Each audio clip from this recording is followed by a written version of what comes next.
नमस्कार। आज का दिन आप सबके लिए शुभ हो, मंगलमय हो। कल यूनियन बजट पेश किया गया। जैसा कि उम्मीद थी, फाइनेंस मिनिस्टर बात करते हैं तो लाखों करोड़, इतने लाख करोड़ इस सेक्टर को, इतने लाख करोड़ इस सेक्टर को, ऐसे। लास्ट ईयर भी बजट पेश किया गया था तो लाखों करोड़ों की मदों का ही जिक्र था, और यह भी कहा गया था कि इस बजट से कायाकल्प हो जाएगा। कोई कायाकल्प नहीं हुआ। रिवाइव हो जाएगी इकोनॉमी, कोई इकोनॉमी रिवाइव नहीं हुई। हाँ, एक बात हुई, पहले बड़ी फ्रीक्वेंटली आंकड़े बताते रहते थे टीवी वाले, अखबारों वाले, या फिर सरकार ही अनाउंस कर देती थी। अब वो सारी स्टैटिस्टिकल आंकड़े बताने बंद कर दिए। पूछना पड़ता है जी इसके बारे में आप कोई इंफॉर्मेशन दीजिए, तो वो जवाब आ जाता है कि इस चीज के आंकड़े अभी तक है नहीं। सिंपल बात। ना नौमन तेल हो, ना राधा नाचे, ना तो आपके पास आंकड़े हो, और ना आप शोर मचाएं। एक खास बात जो मेरे दिमाग में घर कर गई, मैंने सोचा बता दूं आपको, कि सरकार ने कहा है कि जो 20 साल पुराने व्हीकल हैं उनको फिटनेस टेस्ट करवाना पड़ेगा, और फिटनेस टेस्ट बता देगा कि वो सड़क पर चलने के काबिल है या नहीं है। आपको पता है एक व्हीकल के फिटनेस टेस्ट का खर्च, के मान लो कि आपके पास एक कार है और आपको उसका फिटनेस टेस्ट करवाना पड़ गया, तो भैया 40,000 से ऊपर आपकी रकम खर्च हो जाएगी। समझे ना, 40,000 से ऊपर। और अगर फिटनेस टेस्ट में आपकी कार पास नहीं हुई, फेल हो गई, ट्रैक्टर या फिर ट्रक या फिर बस, कोई भी व्हीकल, इवन का मोटरसाइकिल का भी करवाना पड़ेगा।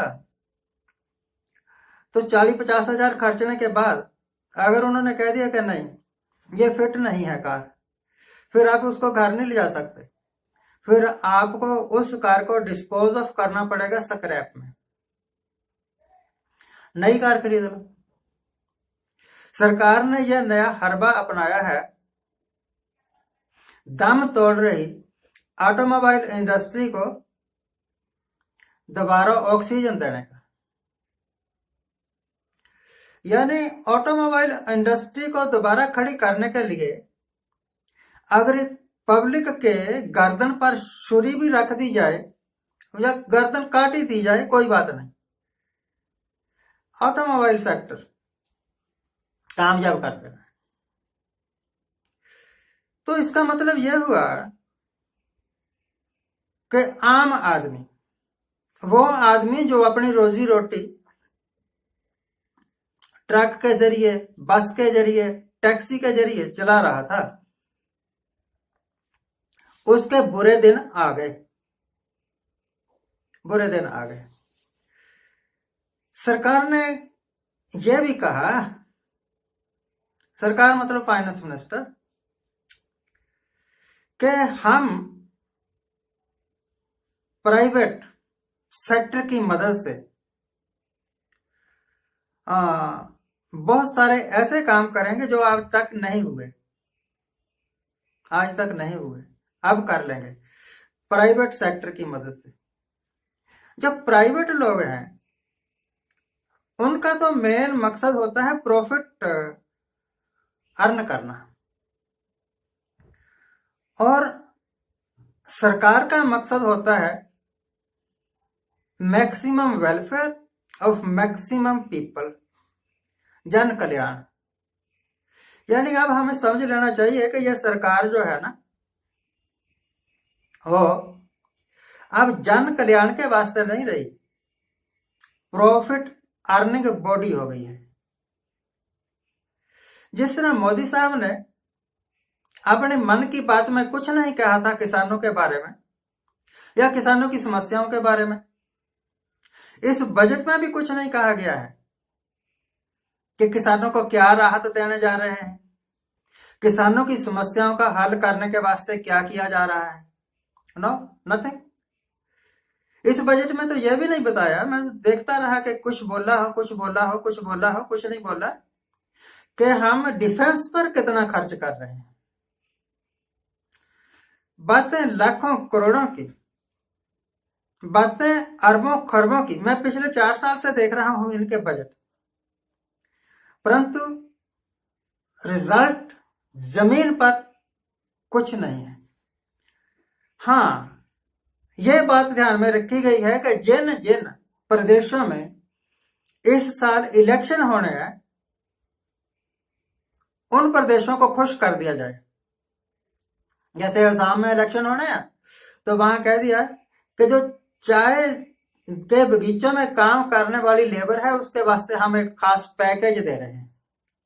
अरे भैया, ऐसे पैकेज आपके बहुत देखे हैं हमने, बहुत पिछले साल भी कई बार पैकेज दिए, पर वो पैकेज कागजों पर ही रह गए। क्या ये अच्छा ना होता कि अगर बजट पेश करने से पहले सरकार यह बता देती कि इतने लाख करोड़ की अनाउंसमेंट में से इतने लाख करोड़ खर्च किए और उसका रिजल्ट ये निकला, और बाकी जो अनस्पेंट मनी रह गया उसका क्या किया। तो मैं तो ये समझता हूं कि बजट पेश करना एक रीति रिवाज की तरह ही है। जिस तरह शादी होती है ना, तो नई बहू घर में आती है तो सारे अड़ोसी पड़ोसी आते हैं, उसको मुंह कढ़ाई डालते हैं, यह एक रीति रिवाज है। इसी तरह 1 फरवरी आई है तो बजट पेश करना है, तो एक आदमी उठे, फाइनेंस मिनिस्टर नाम का कोई आदमी उठे और अनाउंस कर दे, इस सेक्टर को इतने लाख करोड़ दिया, इस सेक्टर को इतने लाख करोड़ दिया, इस सेक्टर को इतने लाख करोड़ दिया। इतना ही लाख करोड़ तो आपने पिछले बार दिए थे जिस वक्त बिहार में इलेक्शन हो रहे थे ना, नरेंद्र मोदी ऐसे बोल रहे थे, कितना दे दूं, 20 लाख करोड़ दे दूं, 30 लाख करोड़ दे दूं, 40 लाख करोड़ दे दूं, इस तरह बोली लगा रहे थे बिहार की। और नीतीश कुमार ने इसका विरोध किया था, क्या बिहारियों की बोली लगा रहे हो।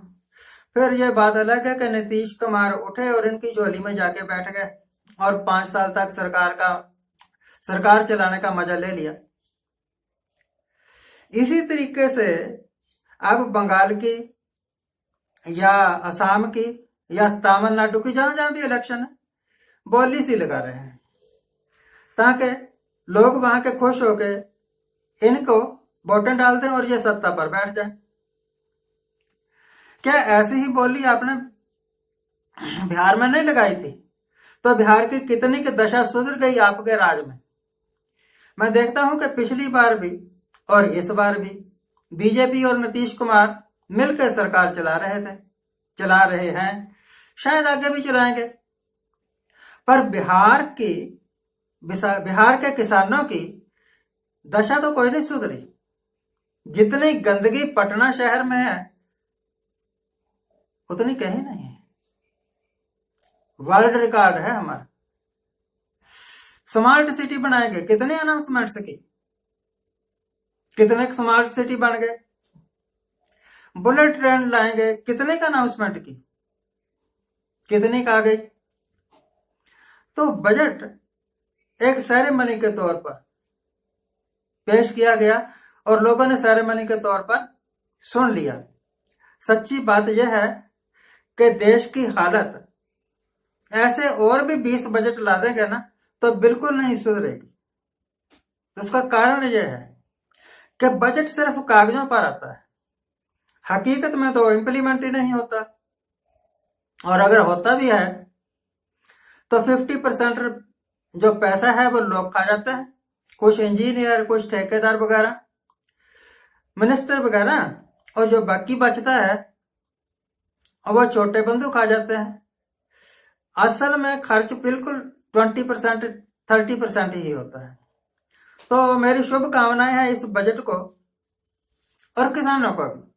किसान डटे हुए हैं इस उम्मीद से कि सरकार सुन लेगी। पर सुन लो किसानों, कोई नहीं सुनेगा।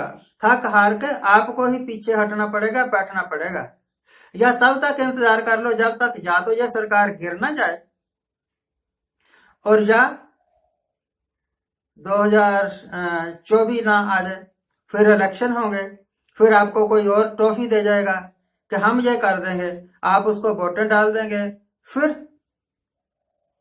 जो भी नया प्राइम मिनिस्टर होगा वो आपको फिर कोई ट्रॉफी दे जाएगा। आज के लिए इतना है। आज जिनका जन्मदिन है उनको हैप्पी बर्थडे, आज जिनकी मैरिज एनिवर्सरी है उनको बहुत बहुत शुभकामनाएं। सदा सुखी रहिए, आनंद प्रसन्न रहिए।